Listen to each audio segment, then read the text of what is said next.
Yo, yo, yo, yo, yo, yo, yo. Yo, yo, what's good with it? It's the homie Mac, music, art, culture, knowledge. Each one teach, one peace and love. Reporting live from the Dogon. You know what it is. This is another session of Mackin' with Mac book review series. As you guys can tell, I've been tapping in with more graphic novels or comics, but however you want to classify them. Today I will be reviewing All-Star Superman. See it. All-Star Superman, written by Grant Morrison. The artwork is done by Frank Quitely. Yeah, so there will be some spoilers. Real quick, thumbs up, give me the likes. Like, share, comment, subscribe to the YouTube channel 82 Kings. Always got to put the formalities out there. But yeah, pretty much the premise of this book is this. Superman is going to die. And, you know, Superman has always been sold to us or presented to us as like this character that doesn't have a lot of vulnerabilities. He even transcends transcends kryptonite. After a while, he even becomes immune to that. Just not very impregnable, did I use that word right? Yeah, not very impregnable, vulnerable. Like, he's just that guy. Lex Luthor is the primary antagonist in this story. Lex Luthor essentially, let me get to it. Lex Luthor essentially created a global water shortage, which was brought about by him tampering with the sun. Some astronauts / scientists, they went towards the sun trying to do some research. They got too close. The homie Superman came in, saved the day. But the problem with that is he got so close to the sun that it almost produced like a cancer-like reaction. Like because you know with cancer, your cells, they become more hyperactive and they overproduce. And essentially that's what happened with Superman. Like, yes, he got hella stronger when he got closer to the sun than the aftermath. He got stronger, his powers were enhanced, but as Lex Luthor says in the book, I use the sun itself, Kent, the source of his powers, to overload his cellular batteries and destroy him from within. Yeah, so the thing about this book, the thing I think that makes it so great is you see a sense of urgency in Superman. You know, he seems more vulnerable, even humanistic in some ways. It's interesting because this whole time he's telling Lois Lane, like, hey, I am Clark Kent. And she's kind of like, no, you're not. Like, she's in denial about it, and it's kind of weird. But, you know, it is what it is. So what happens, Superman is essentially trying to save the world from Lex Luthor. He sees Lex Luthor's plans. He, interestingly enough, as he knows his time is winding down.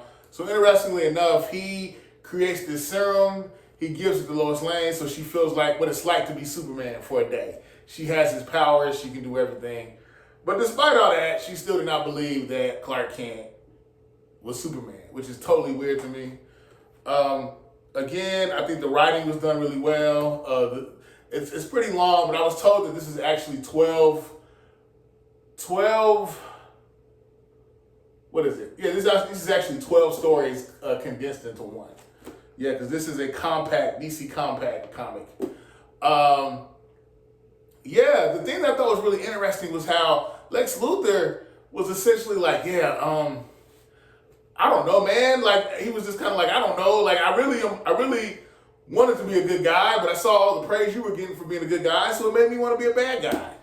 His sentiments expressed to Superman. Lex Luthor is an egotistical maniac. He's hella smart, hella intelligent, a genius. He really could have done a lot of things to serve humanity, but who knows? Even if Superman wasn't the protagonist or Superman did not exist, I think Lex Luthor would still be Lex Luthor. He still would be a freaking a psychopath, sociopath. Just my 2 cents. It's interesting. Sometimes this book, it kind of bounced around a lot, but it's expected. It's 12 stories, 12 sequences put in one.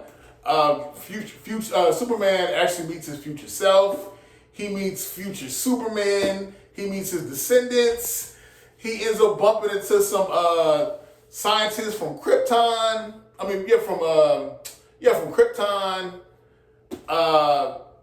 He goes into the past, goes into the future. Like, it's not really the future, more so the past. At one point, he meets his father, and his father and Superman and his father, they had a really interesting dialogue. At one point, his dad tells him, mind you, his dad is dead, and I'm not talking his earthly parents. I'm talking about his father who helped birth him. You know, this man plants the seed. No disrespect to the women out there, but he birthed his father. His birth father tells him, you know, you're here with me now in this realm, and you know, energy cannot be destroyed or created. It just changes forms, which is a scientific proof. But he was saying that energy is also consciousness. So you're still in existence, but just in a different plane. So Superman, in a genius way, goes back to the present, creates something that helps sustain and protect humanity once he transitions. Superman transitions ultimately in this book, where he goes, I think it was not the Phantom Realm, some realm.